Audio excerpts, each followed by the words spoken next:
Hello everyone, get ready for your dictation. The dictation starts in 5, 4, 3, 2, 1. Mr. Vice Chairman, I would now like to make a few observations on the Ministry of Education. Education is basic to any national regeneration.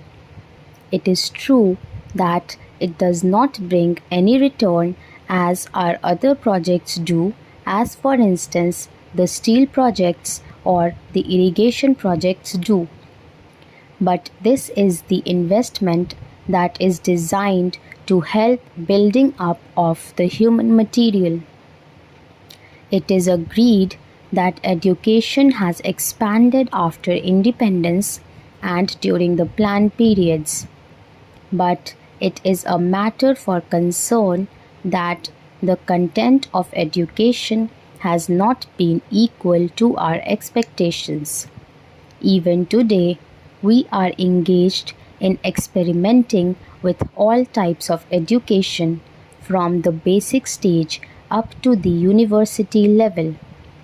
It is not clear, I presume, that the basic pattern of education of which so much was said and written is accepted as a success even today.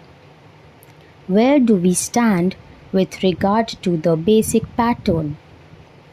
It seems to be the position that all arguments are in favor of that type of education, but all proof is against the success of such a type of education. Where does the government stand with regard to this type of education? We swore by the basic type of education because it was discovered by the father of the nation. But if it has been a failure, why should not the government say that that is the position?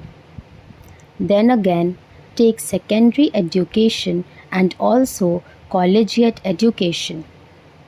3 years ago, it was said that all universities should have 3-year degree courses, and some universities which were reluctant to accept this reform were more or less compelled to do so, and they accepted it. Now, certain universities find that this scheme is not working satisfactorily, and they feel that they should have a 2-year course in the college before students could enter the degree course. I mention this to show that this eternal tinkering with education should stop, and it should not go on like this. This uncertainty is not only with regard to the main objective of education, the main structure of education from the primary to the collegiate level, but also with regard to the courses of studies, and also with regard to the language or medium of instruction. Mr. Chairman, up to the secondary stage, it has been accepted that the medium of instruction should be the regional language. The National Integration Council, however, stated that if universities are to exchange professors, if they have to develop freely, then there should be the common medium of instruction, namely English and Hindi.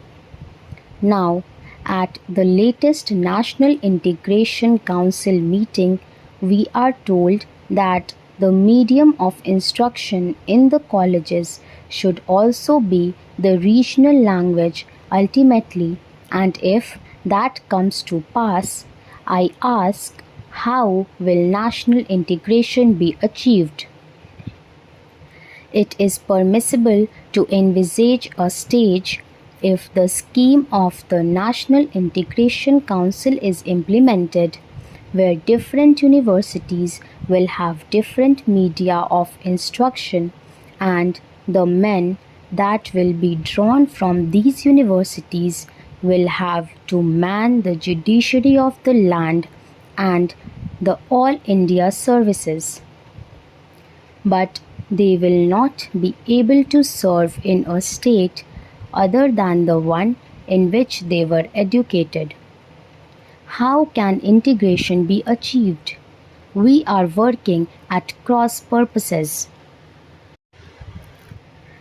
It is time that a high power body was appointed to hammer out a national scheme of education, having integration as the basic aim and to implement it systematically. The present method of meddling at every stage of education, the present climate in which we are not clear about the medium of instruction at different stages, is causing concern to the parents, to the pupils, and weakening the country in the process. This is a major problem at this stage of the development of the country. Then, Mr. Vice Chairman, I would pass on to the Ministry of Transport and Communications.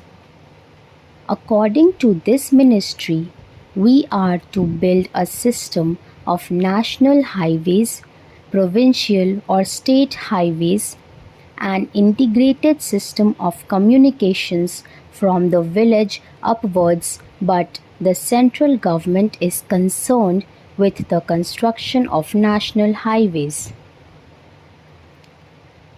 It is good to have a fine system of national highways. It also serves as a physical link for integrating the nation. It is good, but this planning of construction of national highways without regard to the development of railways and the development of industries in the regions in which the highways are proposed to be constructed will be something beyond our means at the present moment. Assuming that we have a network of national highways, are they to be put to immediate use? Are they good investments? Unless you have industries, small, big, or medium, coming along the highways, unless they assure you a fair return for the investment, it is not desirable to have a system of highways for the sake of mere transport of passengers. In other words, we should have a scheme of priorities for the national highways so that they can be looked after.